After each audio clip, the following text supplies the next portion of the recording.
Bonjour à tous, je suis très heureux de vous accueillir dans ce webinaire ce jour.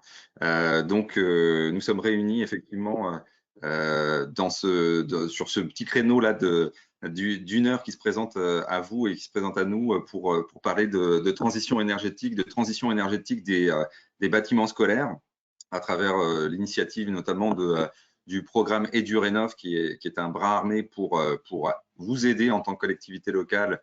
Il y a pas mal de collectivités locales qui sont inscrites dans ce webinaire à entamer et réaliser, passer à l'action à travers ce programme notamment, et puis surtout que vous partagiez notamment un retour d'expérience de la ville de Cergy qui nous fait le plaisir en tout cas de participer et de venir témoigner.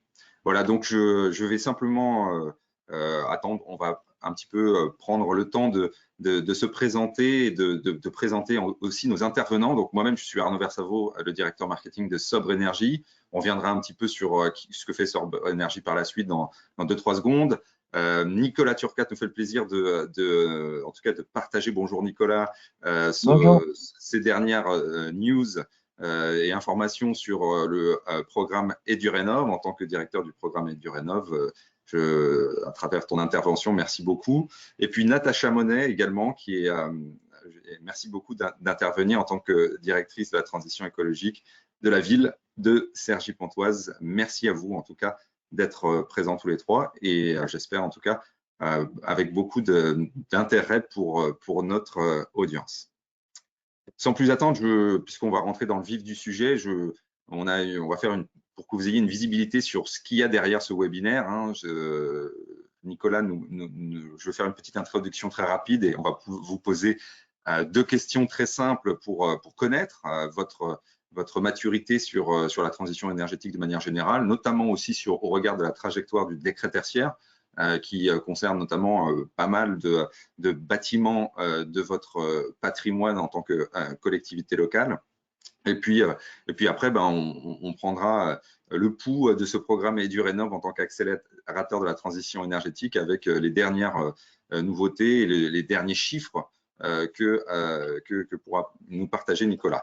Après, je ferai juste simplement un petit aperçu, en tout cas en termes de méthode, sur la priorisation des investissements et comment on peut en tout cas vous aider à travers notamment des audits qui est souvent la première étape pour prioriser les actions de performance énergétique qui vous aideront à tenir les trajectoires et les ambitions de votre commune, de votre collectivité sur votre trajectoire énergie, transition énergétique et éventuellement bas carbone. Enfin, on reviendra avec Natacha sur un retour d'expérience sur les audits scolaires de la ville de Cergy-Pontoise, puisqu'il y a des retours d'expérience très concrets et des préconisations, des recommandations qui ont été faites dans le cadre notamment du programme EduRénov.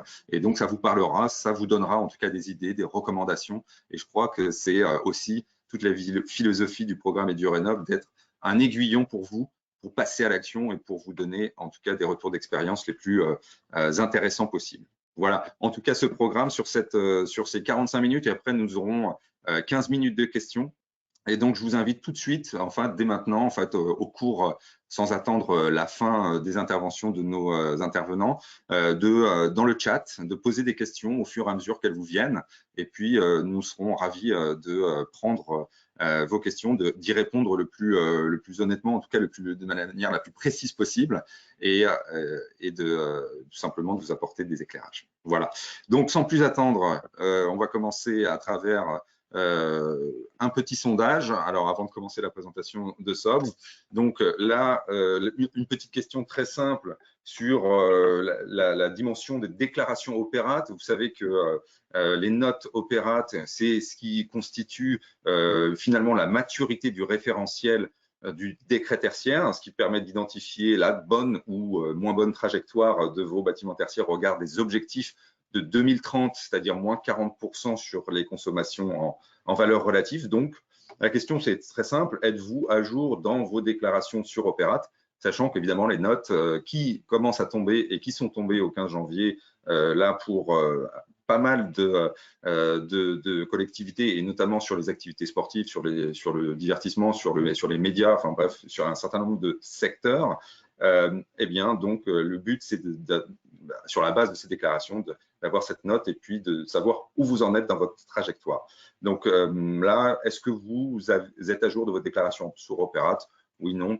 Voilà, je pense que la plupart d'entre vous ont fait la réponse. Merci beaucoup. Deuxième question, donc sans plus attendre, donc il y en a effectivement une grande majorité qui a fait ces déclarations. Donc on est plutôt sur une tendance plutôt assez représentative de l'étude de l'ADEME, finalement, qui montrait qu'on était sur une majorité maintenant et qui montre une maturité de cette législation. Deuxième question sur spécifiquement le programme EduRénov. Connaissez-vous le programme EduRénov? Alors, maintenant, vous le connaissez un petit peu puisqu'on en a parlé un petit peu, mais voilà, peut-être que certains d'entre vous ne sont pas encore au courant. Et pour le coup, ça sera une opportunité à travers ce webinaire d'aller dans le détail. Et on a la chance d'avoir Nicolas Turcat pour nous donner les dernières nouveautés, les derniers chiffres du programme. Voilà, donc est-ce que vous connaissez ce programme? Donc si vous avez, voilà, même si c'est oui, non, n'hésitez pas à donner votre retour. Ça permet aussi au programme de se faire connaître et d'avoir un peu un signe de sa maturité. Voilà, donc sans plus attendre, alors peut-être 2-3 secondes sur voilà, vos réponses encore. Voilà, très bien. Donc, on voit que effectivement, il y a encore une majorité qui connaît le programme. Donc, c'est supérieur à ce que nous avions fait il y a 6 mois. Donc, bravo Nicolas. Donc, il y a encore du job à faire, mais ce webinaire va contribuer en tout cas à vous donner des retours concrets. Voilà, donc sans plus attendre, je vous propose de vous donner quelques informations sur qui nous sommes, en tout cas Sobre Énergie, et on va aller très très rapidement sur les retours de Nicolas et de Natacha. Sobre Énergie, c'est une filiale en fait de la Banque des Territoires du groupe La Poste. Nous, en fait, nous situons sur deux aspects. On réalise des études énergétiques à travers notamment environ 350 audits énergétiques par an, donc de la prestation intellectuelle en tant qu'assistant à maître d'ouvrage, c'est-à-dire qu'on vous aide à identifier les gisements d'économie d'énergie sur votre patrimoine de collectivité locale et d'identifier des actions de performance énergétique de manière les plus cohérentes possible dans le cadre de vos obligations réglementaires et tout simplement pour atteindre des économies d'énergie, éventuellement faire des économies. Donc voilà, nous sommes aussi éditeurs d'une plateforme. Nous supervisons la première foncière de France et vous avez certainement sur vos communes des sites, notamment de La Poste, qui sont supervisés par notre plateforme Datamark Neo. Et nous contribuons donc aussi à réduire l'ensemble des factures et des factures d'énergie de l'ensemble de ces sites qui sont supervisés. Bien sûr, nous avons d'autres clients que La Poste, mais ça vous donne finalement, nous sommes présents au cœur des territoires à travers tous ces bâtiments et forcément, peut-être en tout cas, sur votre commune. Voilà, donc vous avez une idée en tout cas de l'ensemble des collectivités qui nous font confiance et il n'y a pas que les collectivités, il y a aussi des établissements scolaires, même du supérieur, puisque dans le cas du programme EduRénov, finalement, on va de la crèche jusqu'à l'université. Voilà, donc vous avez en tout cas un panel des clients, des collectivités, des acteurs de l'enseignement qui nous font confiance et en tout cas, on sera ravis de continuer cette discussion par la suite. Voilà, donc sans plus attendre, je te laisse la main, Nicolas, donc pour que tu puisses nous donner les derniers chiffres, les dernières nouveautés sur le programme EduRénov. Et je pense que là, effectivement, voilà, même s'il y a 60% des inscrits qui connaissent le programme EduRénov, je pense qu'il y a encore toujours matière à certaines nouveautés. Ouais, bonjour à tous. Alors juste avant, peut-être quelques éléments très rapides. C'est toi qui as la manette, hein, Arnaud, C'est ça, pour je passer fais le diapo. défiler, tu n'hésites pas à me dire comment j'avance. Donc voilà, donc sur la diapo suivante peut-être. En gros, et je pense que vous aurez le support à la Tout sortie, à fait, hein, à la fin. voilà. Donc ça, vous pourrez relire si besoin ou revoir les éléments. En gros, il y a 8 écoles sur 10 qui ont besoin de rénovation et ça continue. Et c'est quelque chose d'assez diffus en fait, les écoles. C'est réparti dans le territoire. Il y a 1,3 million d'élèves pour avoir une idée qui seront exposés à des chaleurs de plus de 35 degrés dans les classes en 2030. Ça, c'est par rapport à la problématique notamment du confort d'été.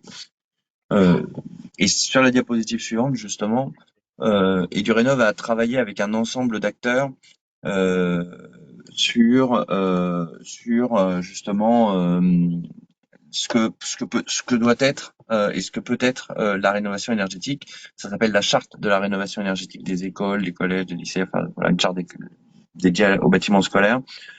Et ça, pour le coup, c'est quelque chose qui est disponible en ligne et je vous incite, et j'y reviendrai, c'est quand même quelque chose de très plurifactoriel avec 6 grandes dimensions et on y reviendra si besoin. En tout cas, pour nous, avec le CSTB, le CEREMA, l'ADEME, l'État, on a travaillé cette charte pour essayer de se donner un peu un référentiel pour justement atteindre ces objectifs, 40% d'économie d'énergie. C'est simple, c'est le décret tertiaire, hein, c'est ce qu'a évoqué Arnaud tout à l'heure, avec une ambition de 10 000 projets à rénover, à lancer, à initier.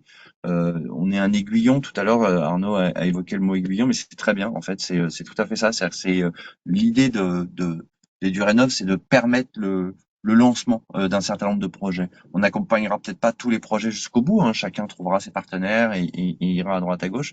Mais c'est vraiment ça l'ambition, c'est qu'à un moment vous trouviez que les collectivités trouvent de l'aide, trouvent un accompagnement pour démarrer leurs projets, prendre des décisions et initier et massifier la transition écologique, qui est un objectif majeur que je pense un grand nombre d'entre nous partagent. Pour ça, on met 2 milliards d'euros pour financer les opérations en prêt, en interacting, on y reviendra éventuellement tout à l'heure, et puis 50 millions d'euros d'ingénierie qui est dédiée à l'accompagnement des projets, voilà, que ce soit à travers les partenaires ou que ce soit à travers un marché à bon de commande dont Sobre est titulaire et peut vous accompagner. Sur la diapositive suivante, en gros, c'est ce que je viens de dire. C'est l'objectif, c'est bien simplifier, vous simplifier la vie, essayer de retrouver l'ensemble des ressources. Donc aujourd'hui sur le site de la Banque des Territoires / et du Rénov, vous allez trouver l'ensemble des ressources qui a été produite par le programme, que ce soit des guides sur l'accompagnement, comment se faire accompagner ou trouver de l'aide pour se faire accompagner, mais également des guides sur comment se faire financer, des guides également sur le confort d'été, des guides sur la charte, comme on se l'est dit tout à l'heure, des guides aussi plus complexes sur les contrats de performance énergétique, par exemple, ou le tiers financement qui ont été réalisés l'année dernière. Voilà, tout un ensemble de guides. Et puis également des fiches projets qu'on est en train de mettre en ligne, des vidéos également sur YouTube on a filmé un ensemble, notamment à Sergi, on a filmé les audits avec Arnaud et les équipes de Natacha Monet. Donc ça, c'est des choses voilà qui sont plutôt qui vous donnent, qui peuvent inspirer sur les manières de faire sur des projets assez similaires. Donc ça, c'est dans la dimension valorisée, puis financer, évidemment, on finance en prêt ou en tracking. Sur la diapositive suivante, on a évidemment cet ensemble de partenaires qui est présent à nos côtés sur le programme. Le programme, c'est un peu comme une plateforme, finalement, c'est quelque chose d'assez fédérateur. On a l'État, évidemment, on a les opérateurs publics. On travaille particulièrement bien, c'est vrai, avec l'ADEME, le CSTB, le CEREMA pour nous accompagner, les associations d'élus aussi beaucoup. La galaxie du groupe La Poste, hein, on intervient dans une vision un peu large au sein du groupe Caisse des dépôts et Sobre, évidemment, est là aussi. Les fédérations de travaux, la Fédération du bâtiment, la CAPEB, et puis des entreprises qui évidemment aussi apportent leur regard à la démarche. Sur la diapo suivante, on a la dynamique qui est en cours. Aujourd'hui, on a 3000, d'ailleurs on a un petit peu plus, tu aurais été le chiffre, ils augmentent presque tous les jours. Ouais, On a 3700 projets, mais on a 3000, presque 3800 là en ce moment. okay. 3700 projets accompagnés, 12 millions de mètres carrés en effet, et ça donne en nombre d'élèves ce que vous pouvez voir. Vous avez voilà 3 exemples assez différents, hein, des groupes scolaires, une école dans une petite collectivité, qui vous donnent une idée aussi du champ d'intervention. J'insiste beaucoup là-dessus, c'est quelle que soit la maturité, quel que soit finalement l'avancement du projet, on peut vous accompagner. On essaye d'avoir vraiment cette approche, j'allais dire, à plusieurs vitesses pour pouvoir accompagner des choses très amont en lançant des réunions de cadrage et des audits énergétiques ou fonctionnels. Et puis derrière, d'être capable d'accompagner jusqu'à la passation des marchés, des choses comme ça, où on est capable de descendre jusqu'à ces niveaux-là. Puis surtout, financer évidemment les travaux. Les 3 projets là qui sont valorisés sont des projets qui ont été financés. 3700 projets, ils viennent en grande partie aussi des projets actés. Hein. Vous vous en souvenez, on était partenaire d'Acté, on est partenaire aussi de la Fédération Flamme, la Fédération des ALEC, qui nous accompagne, qui nous permet d'identifier, de qualifier, d'accompagner aussi des collectivités au plus près du terrain. Peut-être sur la diapositive suivante, on avait l'ingénierie. On avait justement le parcours. Donc là, vraiment, c'est exactement ce que je vous disais à l'oral à l'instant. En gros, on a à peu près 3 grandes dimensions, que ce soit le trouver des ressources. Ça, aujourd'hui, on est capable de le valoriser. Vous avez le site internet, vous pouvez nous écrire aussi et vous aurez le contact à la fin. Vous pouvez accéder à cet ensemble de ressources. C'est vraiment fait pour que vous puissiez vous en saisir, que vous puissiez les décortiquer, les réutiliser. C'est vraiment ça, c'est vraiment très grand public et c'est fait pour toucher le maximum de gens. L'ingénierie, comme je le disais, avec que ça soit sur les études préalables, la conception, la programmation et justement la transformation sur la maîtrise d'œuvre. Ça, c'est quelque chose qu'on est capable de faire. On est capable d'accompagner donc à travers un marché à bon de commande, mais je crois qu'il y a une diapo après sur le marché à bon de commande. Et puis on est capable donc d'accompagner, prise en charge à 100% par la caisse, un certain nombre de projets. Et donc ça, c'est quelque chose qui est important, puisqu'à ce moment-là, on mandate nos experts. Alors c'est ça, mais pour des raisons d'ailleurs de concurrence, il y en a d'autres dans le marché qui ont été référencés. Là, ça a été ça, mais c'est vrai que voilà, ça c'est quand même quelque chose d'assez facile, c'est quelque chose d'assez rapide aussi. J'ai l'exemple par exemple là de la ville de Marseille, on est en train de réaliser les audits pour une douzaine de collectivités, d'écoles dans la ville. Et là, typiquement, on a mobilisé l'équipe le 3 février et ça doit être réalisé, tout doit être réalisé avant le 28. Donc voilà, donc il y a Ah une oui, grosse équipe qui se déploie.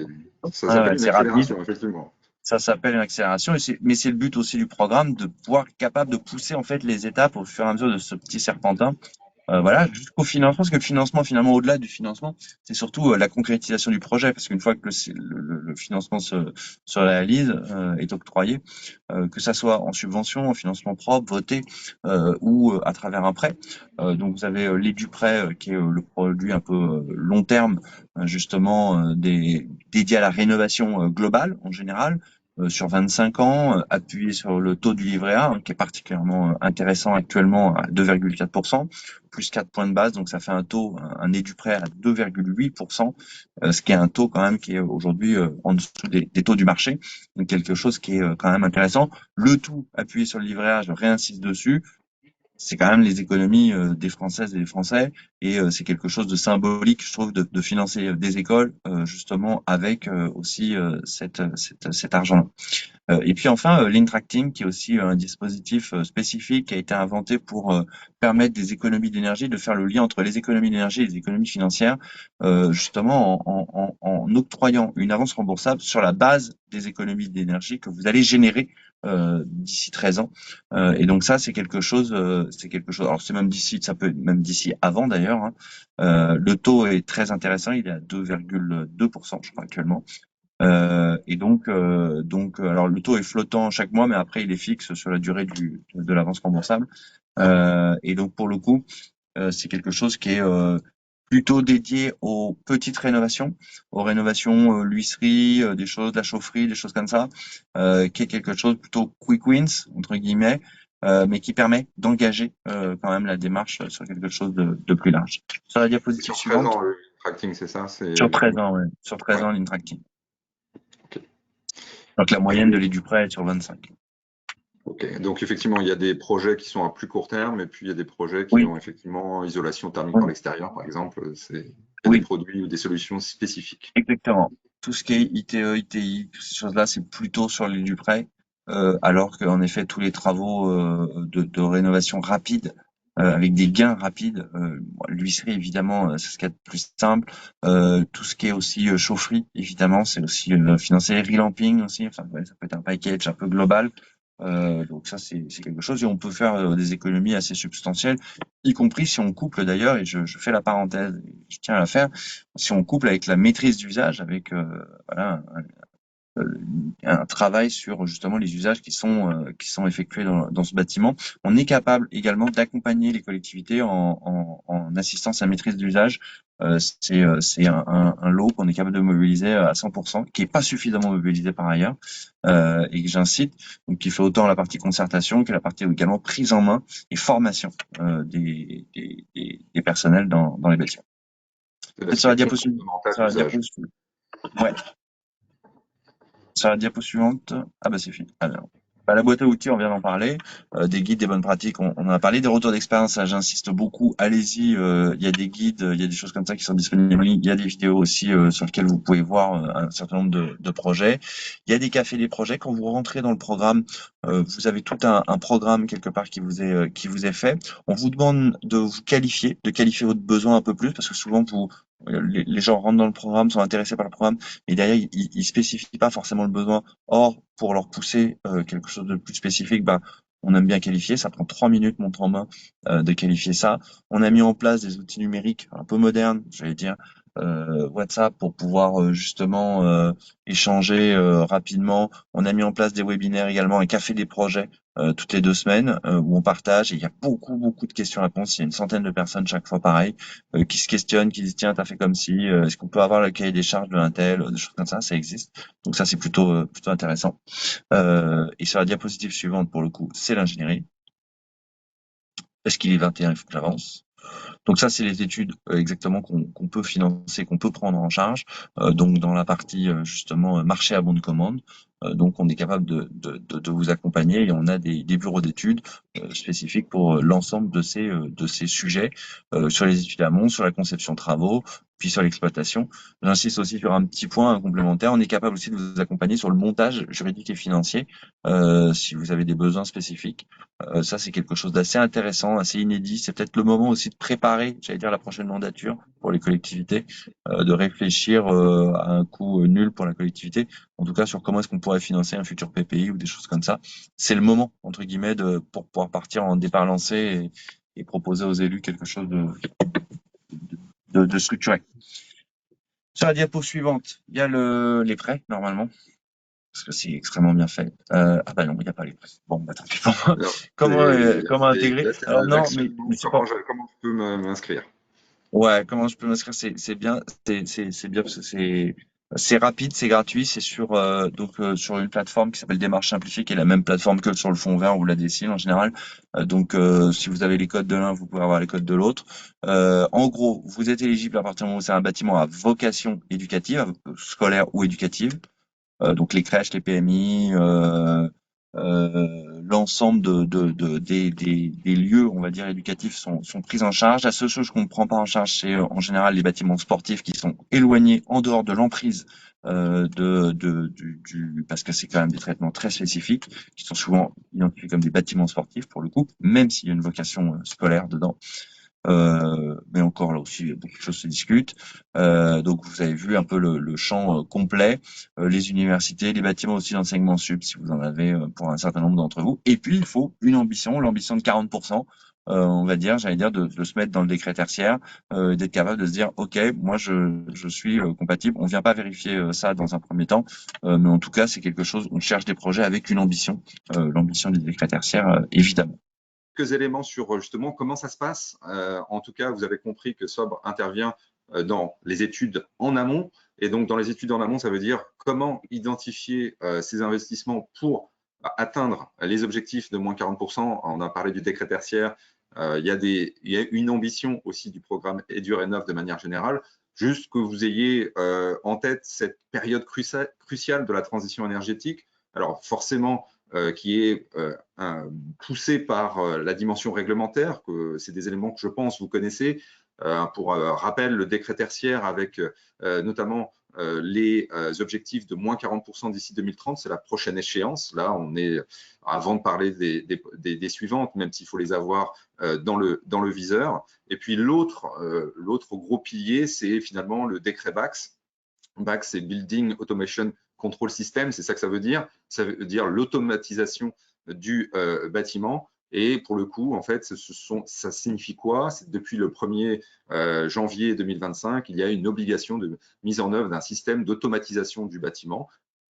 avec généralement la solution la plus adaptée, c'est-à-dire la solution plutôt de gestion technique du bâtiment, qui, à ce jour en tout cas, est plutôt installée selon les chiffres de la Commission de régulation de l'énergie, dans un dernier rapport de 2023, est installée dans 6% des bâtiments assujettis. Donc vous voyez, il y a encore pas mal de travail, même si ce chiffre a été revu et depuis, il y a eu pas mal d'installations. Il y a encore pas mal d'efforts à faire. Donc, en tout cas, le but de cette réglementation, de manière un petit peu plus détaillée, ici, vous en avez un aperçu, et là, vous en avez finalement une dimension un peu exhaustive, voire 3D, puisque finalement, c'est un peu un Rubik's Cube, avec souvent des liens entre les différentes réglementations. Le décret tertiaire, on l'a dit, le décret BACS, on l'a dit, c'est-à-dire là, c'est tous les bâtiments qui ont une puissance nominale, c'est-à-dire qu'on prend en fait finalement la puissance qui est spécifique au chauffage, à la ventilation, à la climatisation. On additionne leur puissance, et si la puissance est supérieure à 290 kW, alors vous êtes assujetti depuis le 1er janvier 2025 à la mise en place de ce type de solution. En 2027, ce sera là, on élargit le spectre par un décret de 2023 à tous les bâtiments qui ont une puissance de 70 kW. Donc voilà, et ça, c'est un élément d'automatisation, de flexibilité, c'est-à-dire que vous allez normalement, c'est un automate qui va prendre la main sur certains usages et tout simplement piloter votre chauffage pour réduire les températures de consigne en fonction de l'occupation du bâtiment. Et ça, c'est un moyen d'atteindre finalement une solution pour atteindre vos objectifs de décret tertiaire de moins 40%. Après, il y a d'autres lois ou réglementations comme la loi climat et résilience. Là, c'est plus sur les aspects du bâtiment neuf, la mise en œuvre de centrales photovoltaïques en autoconsommation ou de végétalisation. La loi APER, vous en avez pas mal entendu parler sur l'année 2023 et il y a eu des décrets qui sont passés, qui ont précisé notamment les échéances de 2026 et 2028 avec, par l'article 40 notamment, la mise en œuvre, mais il n'y a pas que cet article-là, mais en gros, c'est la mise en œuvre d'ombrières photovoltaïques sur des parkings de plus de 1500 m², avec une échéance assez courte pour les parkings de plus de 10 000 m². Donc là, vous allez plutôt sur des hypermarchés, donc je ne pense pas que vous soyez trop concernés. Mais par contre, sur les parkings de 1500 m², là, vous en avez forcément, et notamment adossés à des bâtiments tertiaires. Et donc, il faut prendre en compte aussi ces réalités. Et nous, dans les études en amont, systématiquement, eh bien, on prend en compte cette réalité réglementaire pour vous éclairer dans les recommandations qu'on peut faire, tout simplement pour mettre en œuvre des solutions ou préconiser des solutions qui vous mettent en bonne situation par rapport à la réglementation et en même temps qui vous permettent d'atteindre vos objectifs et réduire vos charges d'exploitation sur vos bâtiments et votre patrimoine de manière générale. Un dernier point, c'est la loi LOM, avec notamment depuis le 1er janvier 2025 la mise en œuvre de bornes de véhicules électriques pour toutes les 20 places de parking. Donc on rejoint cette problématique de parking, souvent assujettis ou adossés à vos bâtiments tertiaires. Et donc effectivement, ça c'est c'est une dimension d'électrification du bâtiment tertiaire avec la nécessité de servir à des usages de mobilité, peut-être de véhicules de service de vos collectivités qui maintenant vont s'électrifier au fur et à mesure du temps, ce qui correspond à une stratégie nationale bas carbone et tout simplement à l'atteinte d'objectifs en termes des réductions de gaz à effet de serre de manière générale.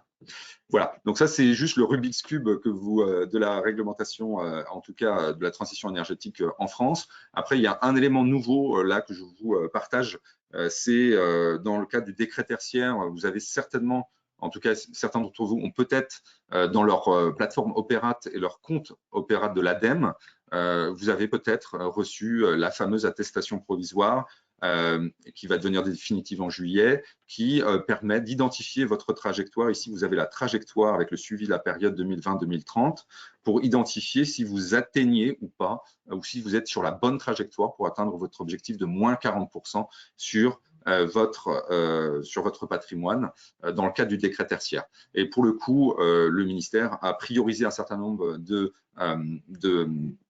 secteurs, dont l'enseignement primaire et l'enseignement secondaire, donc là on est au cœur du sujet, pour justement tous ceux qui ont fait la démarche de déclaration annuelle en 2023 et avant, et bien sûr la primo-déclaration, c'est-à-dire la définition de l'année de référence, en fait, tous ceux qui ont fait cette démarche ont effectivement leur première note pour pouvoir identifier s'ils sont sur la bonne trajectoire. Donc ça, dans le cadre évidemment du référentiel décret tertiaire, c'est un élément que nous prenons en compte dans le cadre des études et que nous évidemment, dans les actions de performance énergétique, ce sera pris en compte.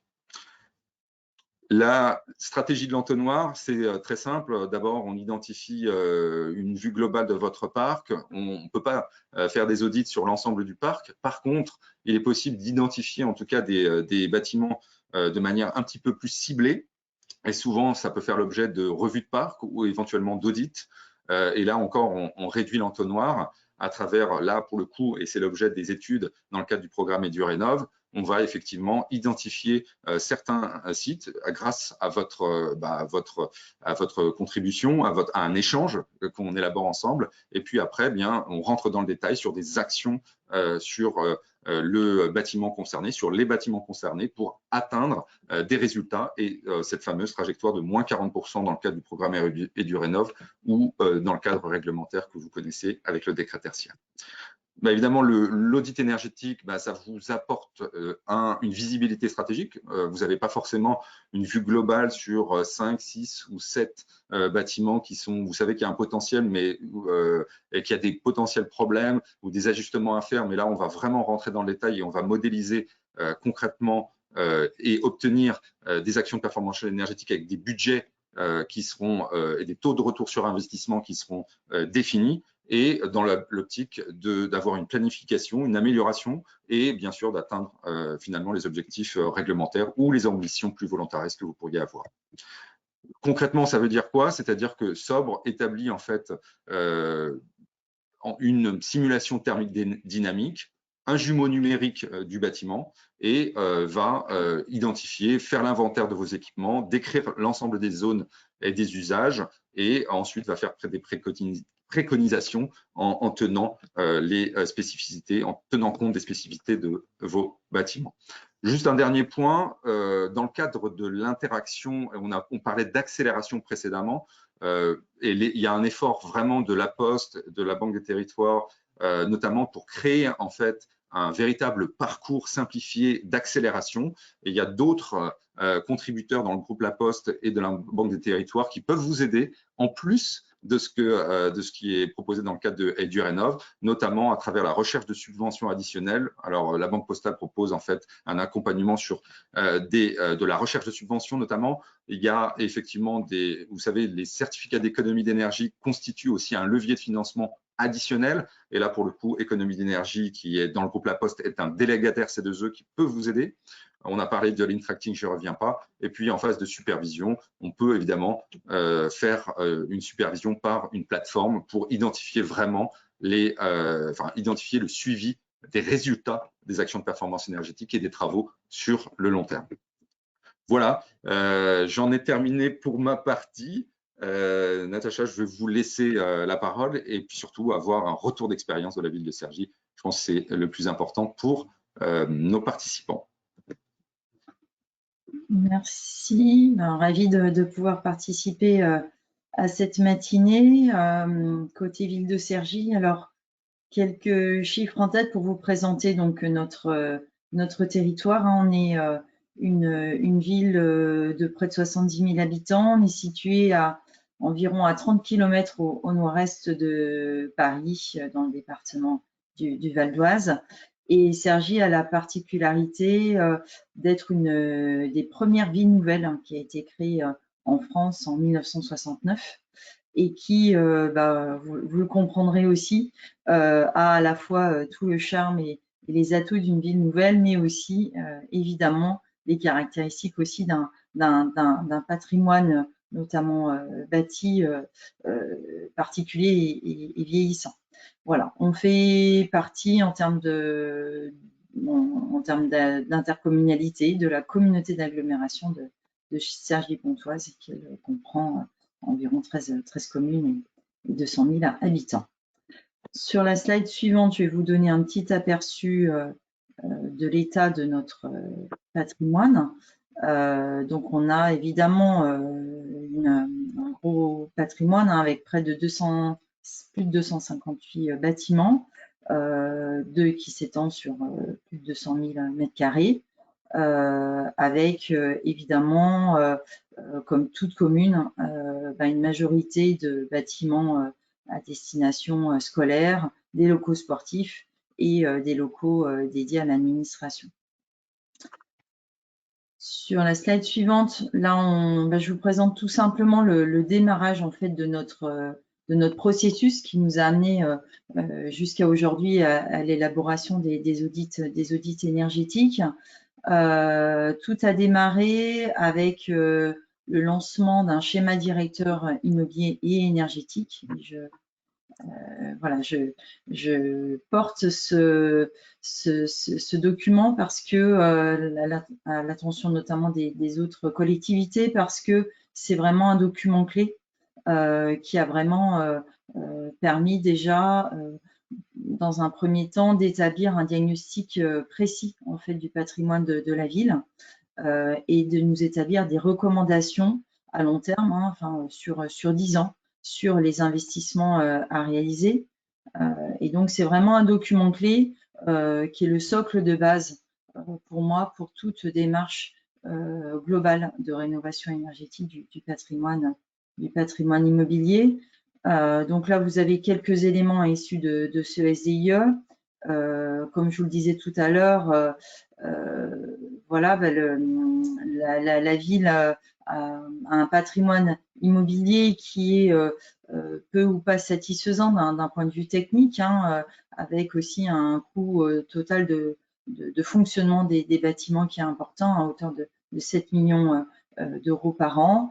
En tant que ville nouvelle, voilà, tous les bâtiments ont été construits à peu près au même moment. Donc, plus de la moitié des bâtiments ont été évidemment construits avant les années 90.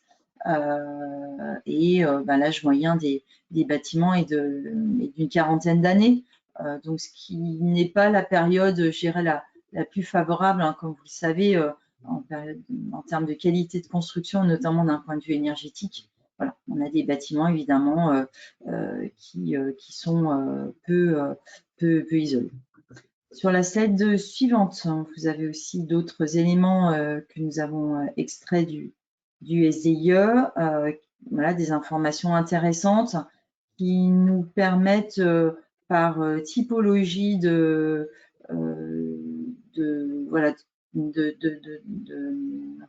travaux de montrer un petit peu finalement l'état de notre bâti. Donc là, on voit qu'une majorité des travaux de rénovation réalisés par la ville concernent notamment les installations liées à la ventilation et à la rénovation des toitures, donc ce qu'on appelle le couvert.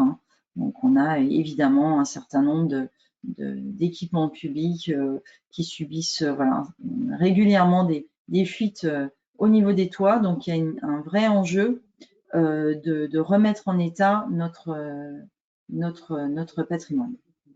Sur la slide suivante, là on a un petit focus que nous a réalisé notre schéma directeur sur une évaluation des travaux qui seraient nécessaires à la remise en état à minima de notre patrimoine immobilier. Et donc on voit sans surprise que ce sont les groupes scolaires qui, pour près de la moitié, vont mobiliser les investissements de la ville à venir sur une enveloppe théorique minimale de 77 millions d'euros. Vous voyez que les groupes scolaires représentent environ 32 millions d'euros d'investissement à venir, suivi ensuite des locaux sportifs et puis des locaux administratifs. Sur la slide suivante, on présente un petit peu ce qu'on a pu mener comme action suite au schéma directeur immobilier énergétique. Alors le premier, là, je dirais que c'est conjoncturel, comme l'ensemble des collectivités.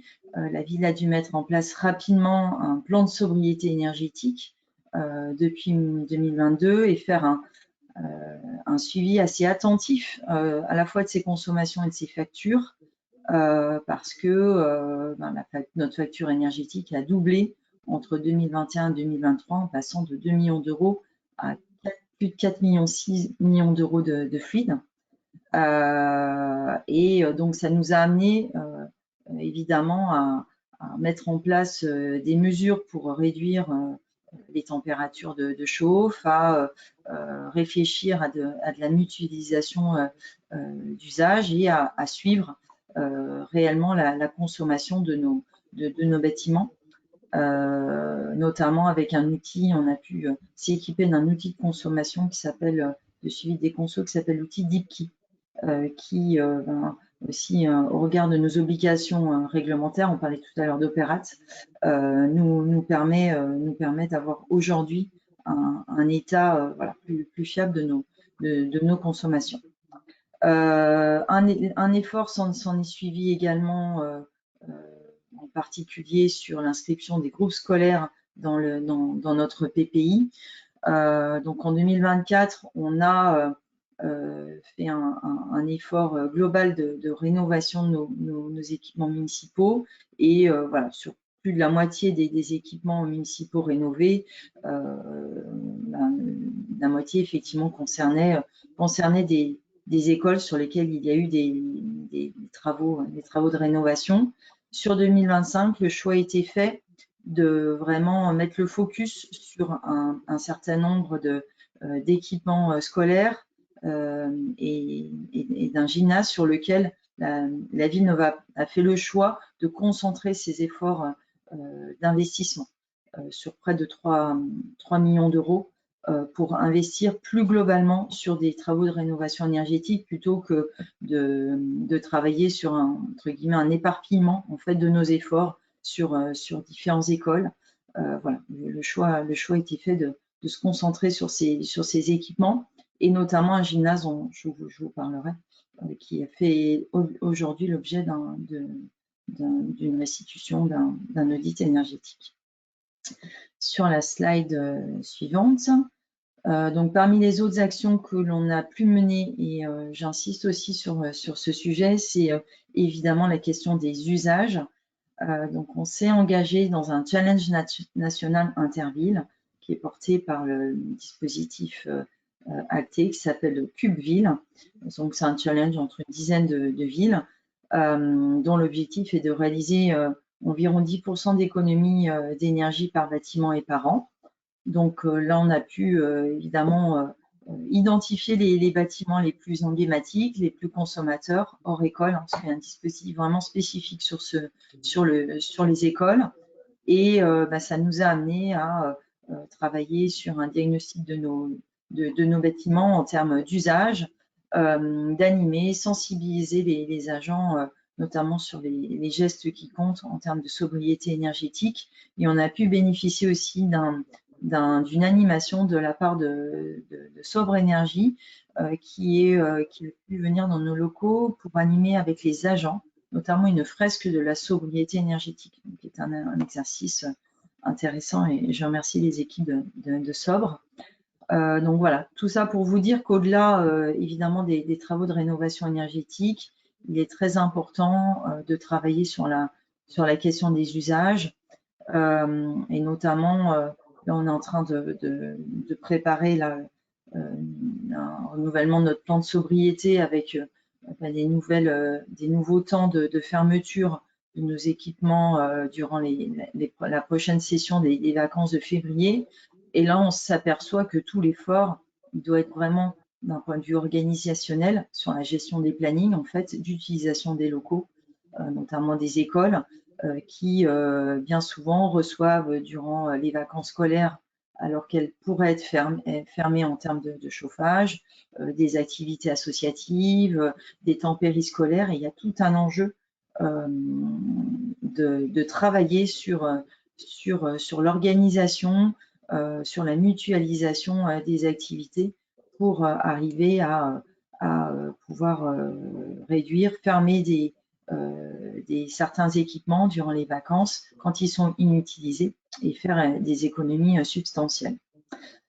Voilà, sur la sensibilisation à la sobriété énergétique, voilà, on l'a vu. Un gros point fort du challenge CubeVille, c'est que ça nous a permis de nous doter d'une fonction qui est aussi clé pour les collectivités, qui est la fonction d'économe de flux. Donc, on en dispose voilà, d'une nouvelle économe de flux depuis janvier. Donc ça, c'est vraiment un appui très, très important, notamment sur la question des usages, mais pas simplement. Elle va nous aider aussi à repréciser notre programmation d'équipements à rénover. Donc ça, c'est une ressource clé rare, mais qui est indispensable en fait pour mener un programme global de rénovation énergétique.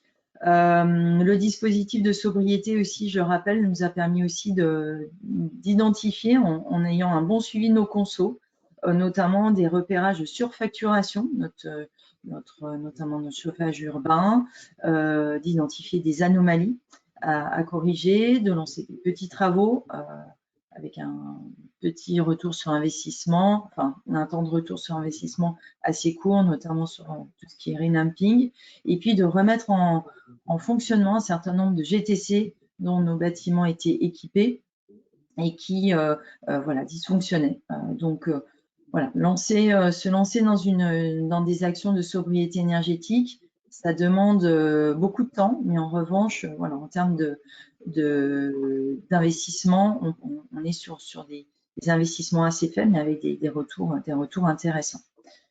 Sur la slide suivante, là, on va passer au travail qui a été mené sur les audits énergétiques. Donc, comme je le disais, suite au schéma directeur immobilier énergétique, hein, on a pu affiner notre PPI, on a pu, grâce à un suivi des consommations, identifier aussi les bâtiments à la fois les plus énergivores, à la fois les plus vétustes, et arriver à prioriser des bâtiments sur lesquels on souhaitait demain investir. Donc, grâce notamment au rendez-vous qu'on a pu faire avec la Banque des Territoires, on a pu prendre connaissance du dispositif et du Rénov' et très rapidement rentrer dans la démarche sans grand formalisme. Donc ça, j'indique aussi aux collectivités, le processus voilà, d'entrer dans le dispositif est très simple. Et donc, ça nécessite peu de préparation en termes, voilà, par rapport à des appels à projets auxquels vous pourriez répondre, notamment, je pense, à AT. Voilà, là, on est sur vraiment une démarche assez simple, assez rapide, des équipes réactives, qui nous ont vraiment permis de mettre le pied à l'étrier et de nous engager sur ces 7 audits qui sont gratuits. Donc voilà, c'est 100% financé par la Banque des Territoires et on en est très reconnaissant. Donc là, vous avez évidemment, je présentais la liste des bâtiments, des 7 bâtiments qui ont fait l'objet d'audit, dont notamment un gymnase qui est raccroché à une école. Voilà, bon, sur la slide suivante, juste pour vous rappeler, mais ça a été dit, les objectifs de l'audit, c'est d'établir un état des lieux énergétiques, d'identifier les axes d'amélioration énergétique, de proposer des solutions d'amélioration énergétique qui soient efficaces vis-à-vis des réglementations et d'établir des scénarios de rénovation qui soient cohérents. Et puis nous chiffrer des coûts de rénovation. Et ce qui était intéressant, c'est que les audits ont pu, et là vous le voyez sur cette slide, ont pu nous découper en fait des catégories d'investissement à réaliser par équipement suivant 3 scénarios. Donc le premier scénario qui correspond au décret tertiaire de réalisation de 40% d'économie d'énergie d'ici 2030.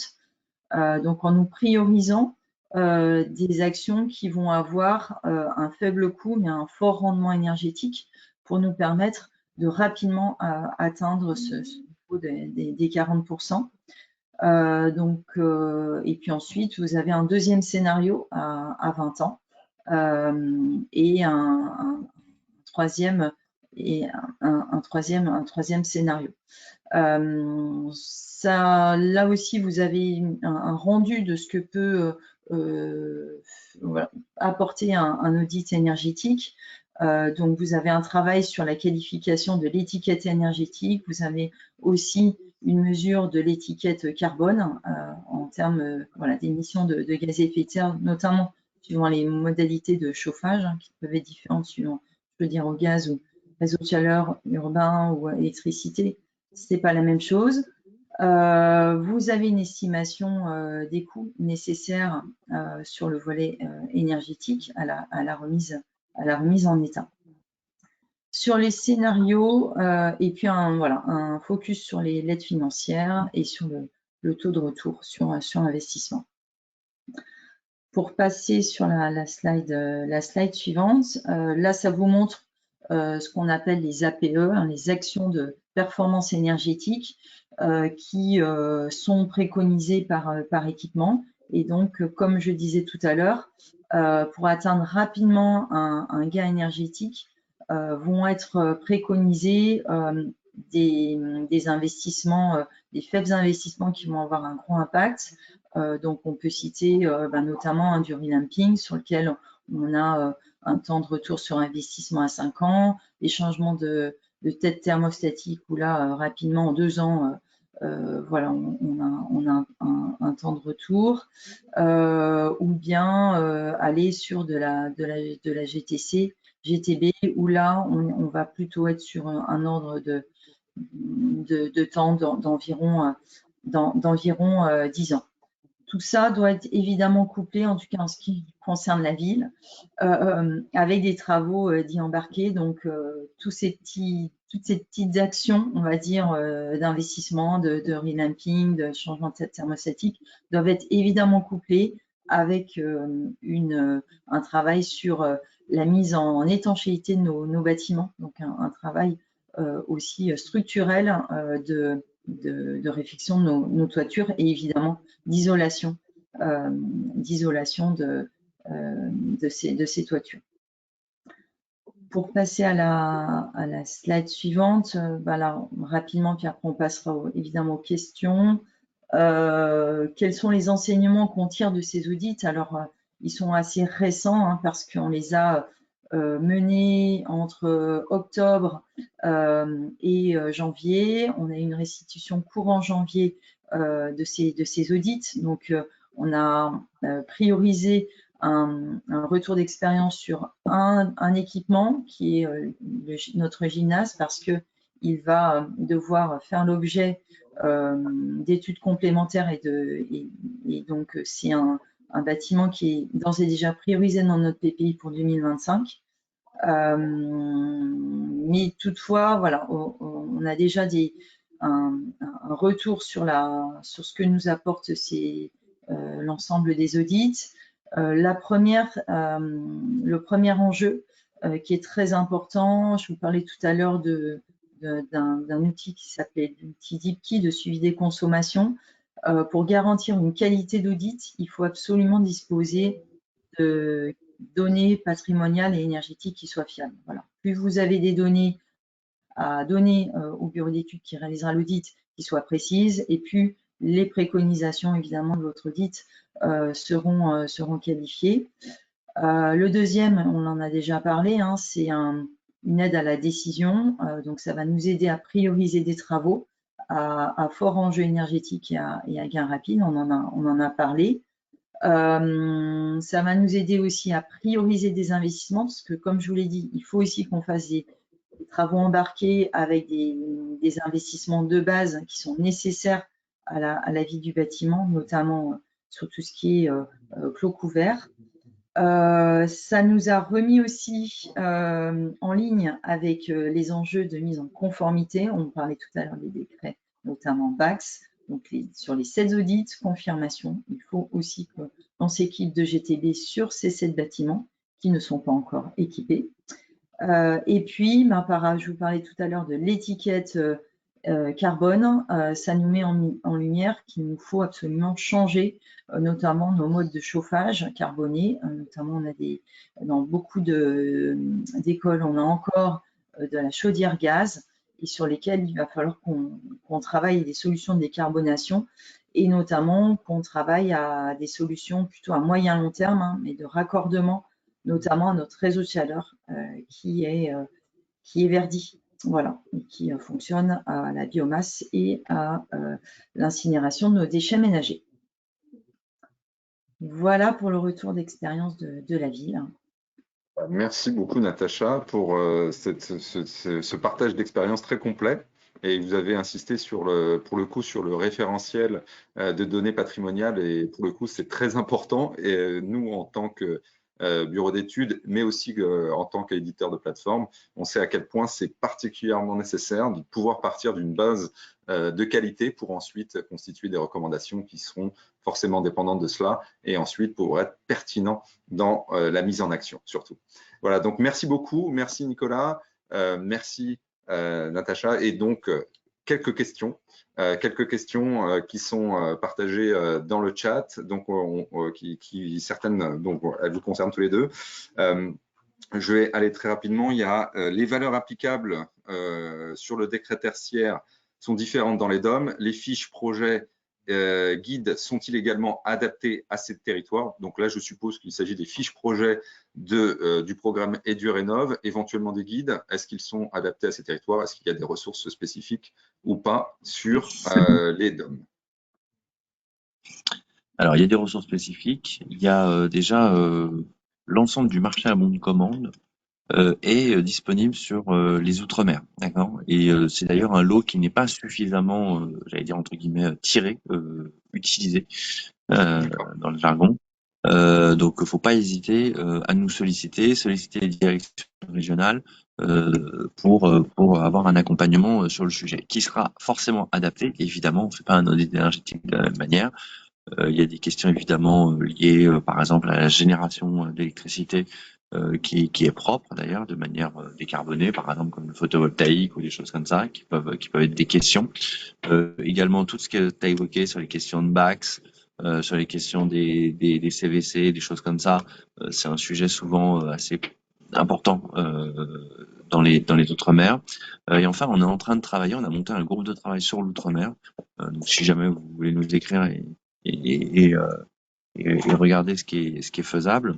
En tout cas, nous donner des bonnes pratiques, des choses que vous auriez identifiées. On va décliner la charte de la rénovation énergétique sur les Outre-mer pour se dire est-ce qu'il y a des adaptations, notamment évidemment les 40% d'économie d'énergie sont importants. Sont à discuter. Voilà, en sachant que l'État, je le rappelle, n'a pas de position officielle en la matière. D'accord? Puisque selon les différentes organisations que vous pouvez avoir, que ce soit le préfet, l'ADEME ou la direction de l'énergie et du climat, vous avez trois postures très différentes vis-à-vis du sujet de comment est-ce qu'il faut respecter ou pas le décret BACS. Je vous rappelle qu'il n'y a pas de note spécifique au cahier d'accompagnement du Fonds vert pour les Outre-mer. Puisqu'ils n'ont jamais atterri sur un objet commun. Donc voilà, mais c'est assez symptomatique et nous, en tout cas, on s'adapte. On a fait pas mal, on a fait des audits fonctionnels et avec une vocation énergétique, voilà, d'efficacité énergétique, pour essayer d'avoir des bâtiments qui sont quand même résilients, durables. Notamment, je pense en Guyane, il y en a un également à La Réunion.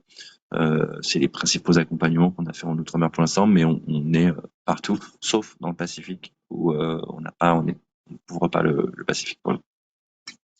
Donc, n'hésitez pas à participer côté DOM et en tout cas à vous inscrire au programme. Il y a des ressources disponibles et il y a déjà quelques exemples concrets. Deuxième question, bonjour, peut-on imposer notre cahier des charges sur les audits? Alors là, c'est plus une question pour toi, Nicolas, c'est-à-dire ça s'inscrit dans un marché à bon de commande déjà traité. Donc, qu'est-ce que tu peux donner comme réponse à cet interlocuteur? Non, alors non, puisque c'est nous le prescripteur du marché public, donc c'est notre cahier des charges, et donc les prestataires comme Sob, mais d'autres,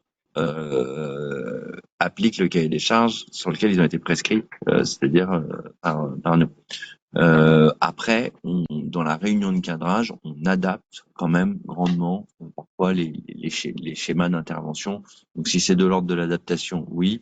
Si c'est par exemple pour intégrer le modèle ADEME, c'est un peu compliqué. Voilà, je le dis. Ok. Je pense que ça répond en partie à la question. Oui, alors il y avait une deuxième question qui était un peu dans ce même style, c'est-à-dire il y a des interlocuteurs, enfin des participants qui ont déjà commencé une rénovation énergétique, qui sont déjà un bureau d'études sur l'étude énergétique. à ce stade, est-il encore possible de rejoindre EduRénov? Alors, Oui. sous-entendu, rejoindre, oui, mais voilà. Alors, est-ce Alors que les oui, je l'ai pas dit, initiales est financée? Je sais pas. non mais je l'ai pas dit parce que c'est marginal quand même mais on accompagne. Il y a beaucoup de directions régionales qui ont des crédits d'ingénierie qui viennent d'EduRénov, hein, et qui cofinancent des missions. Donc si par exemple vous avez déjà une AMO, faut pas que la prestation soit terminée, d'accord? Faut que la prestation soit en cours, en début ou en cours, on va dire. Il ne peut pas y avoir de livrable déjà livré, d'accord, et accepté par le client. Mais ça, c'est quelque chose d'important. En effet, on peut cofinancer. Si vous avez aussi l'intention de passer sous les seuils de marché, de travailler avec un prestataire que vous connaissez ou des choses comme ça, là, c'est pour les collectivités, vous pouvez le faire, d'accord. Et nous, on peut éventuellement, le cas échéant, cofinancer une partie de l'ingénierie jusqu'à 50% du montant de l'ingénierie, d'accord. Voilà, ça c'est quelque chose d'intéressant. Je vous rappelle que c'était un peu cette logique-là qui intervenait quand on bonifiait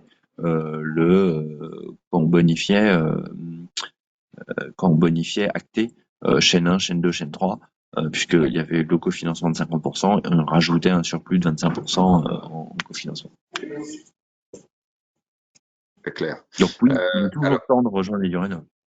voilà, c'est ce qu'il faut retenir. En tout cas, merci. On a un petit peu dépassé le timing. Peut-être une dernière question. En tout cas, j'en vois pas dans le chat. Si, en tout cas, n'hésitez pas à reposer vos questions. Vous recevrez de toute manière l'ensemble de cette présentation par mail. Vous aurez aussi également un lien vers une vidéo qui a été faite sur la ville de Cergy, où vous verrez justement concrètement comment ça s'est passé l'audit énergétique dans les écoles de la ville de Cergy. Donc, vous verrez concrètement comment ça se passe. Donc, tout ça vous sera mis à disposition dans un email qui va partir au plus tard demain. Et pour le coup, vous aurez un lien aussi pour vous inscrire, en tout cas pour pouvoir commencer votre démarche EduRénov. Vous avez compris, c'est quelque chose qui vous permet d'accélérer, ce fameux aiguillon qui vous permet d'accélérer. En tout cas, voilà, merci beaucoup. Merci à tous. Merci Natacha, merci Nicolas. Et puis, écoutez, il y aura certainement d'autres expériences qui seront présentées à notre communauté dans les prochaines semaines et continuons donc cette aventure qui nous permet d'atteindre nos objectifs pour l'ensemble des élèves et pour l'ensemble de la communauté éducative. Merci à tous. Merci.